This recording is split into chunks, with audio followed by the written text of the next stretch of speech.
I was thinking about how there's a lot of war on this planet right now, and for a while now that's made me very sad and stressed out feeling, even though it isn't directly affecting me at this point in time. I have fears of war directly affecting me, like a war being fought here in America. And so I haven't been able to shut out the violence that is taking place in other places on the planet. And it's just been really frustrating because I feel like I can't make any change.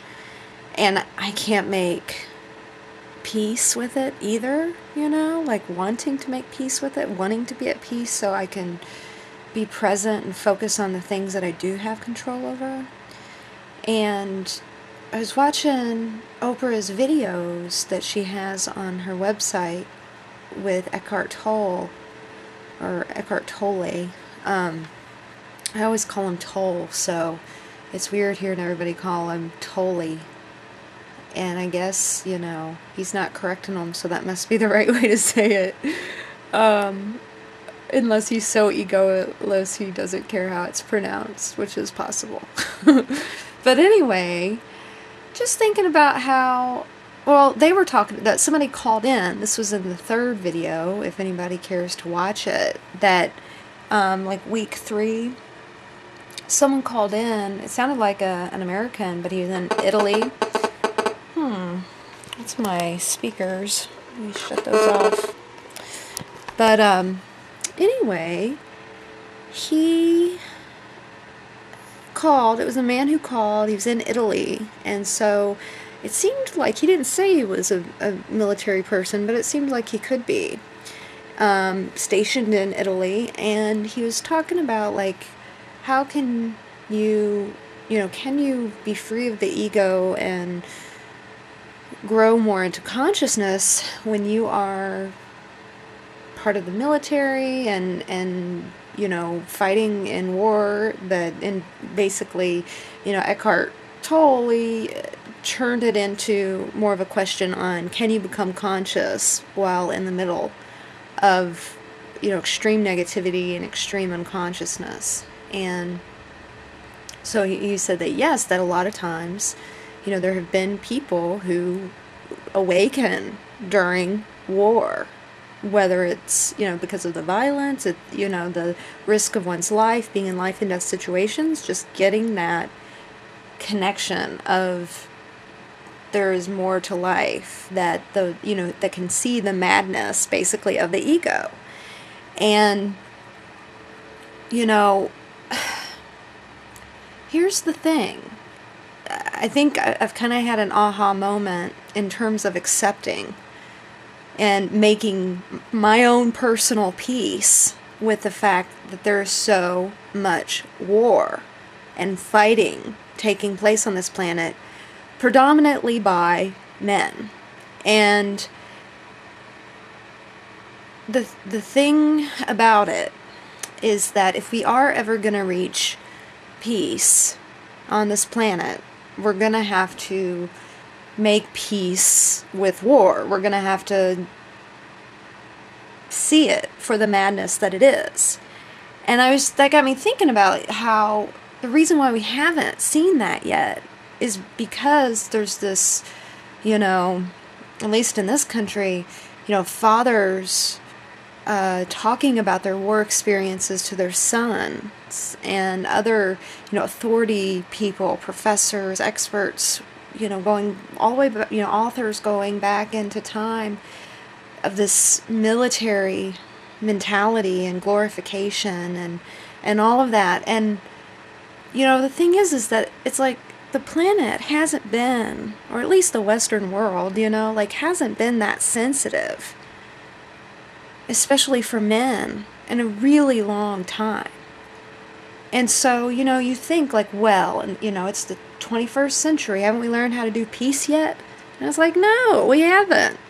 And one of the reasons why is because up until now, there hasn't really been a spiritual context that was widely known and accepted and more like integrated and woven into the fabric of humanity that has allowed for the sensitivity in men to question and maintain perhaps the emotional enlightenment that they experience in war. Because I think men who go to war are fundamentally changed in a way that is very sensitive and very affected.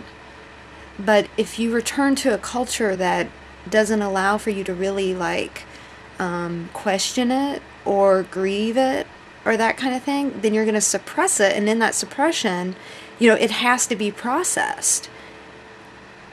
But if your culture doesn't let you process the vulnerable stuff, then you're going to just process the positive stuff. You're going to ignore the shadow, suppress it, and act it out. And that's what, because that's been the case, it's like it's been glorified, it's been taught, it's been, preached and just passed on, made into video games and just these things that lack consciousness, sensitivity, emotion, reality, the grief, guts, the pain, the guilt, all of that soldiers have to deal with. And I'd say all soldiers have to deal with, even if on the surface it doesn't look like they're dealing with it. The events of their life, my stepmom's dad was it maybe the Korean War, I think, or maybe, I don't know exactly, but it was one of those fairly recent wars, and he was a really violent and angry alcoholic. Because of that, he wasn't an alcoholic until after the war. And so, just domestic violence and just a lot of the, insanity of a lot of men in this country have been struggling with war. So, that's their way of trying to handle it. And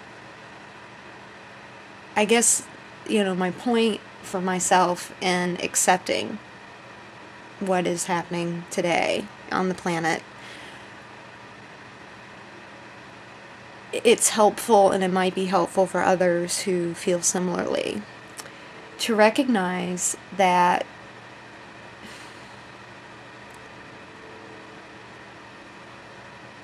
the soldiers and the people who are fighting these wars now really have an opportunity to awaken to some pretty profound concepts or about the truth of, the ideas, knowledge, knowing, firsthand experience of the truth about war, because they've experienced it, and they are living in a culture that may not embrace yet, but is beginning to wake up to just a more vulnerable way of being, recognizing that, just the acknowledgement of PTSD during the Vietnam War, it's like we know so much more since Vietnam that it's almost like these the Iraq War has to happen, because the soldiers fighting in that war are of generations that question things in ways that past generations did not. They are generations of boys who've played video games and have literally had war glorified and whitewashed from them, and they get to experience the reality, which is not so great. And so they can see and speak about the sham of it all. Whereas in World War I or World War II, they couldn't quite do that because there was still, a great amount of pressure of God and country and, the religiosity of thinking, of being a martyr, of fighting for your country is fighting for your God, and, just these ideas that would not allow for the mind or the heart to question the motives and the usefulness and all of that. And now we have that. So these soldiers who come back from the war and live now in a world that is familiar with PTSD and gives them an opportunity to grieve and the way they're not being taken care of once they get back by the government, it's ugly and it's painful, but it's necessary in order for war to go away. And the same with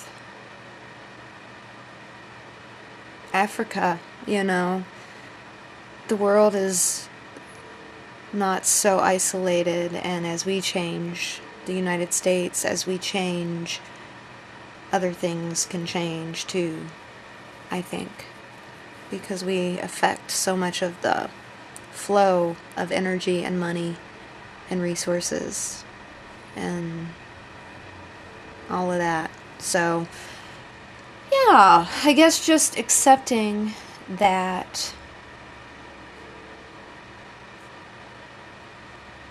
the only way that awareness can come to Earth, the mass consciousness of Earth, is for it to be experienced in this atmosphere where that awareness can reside.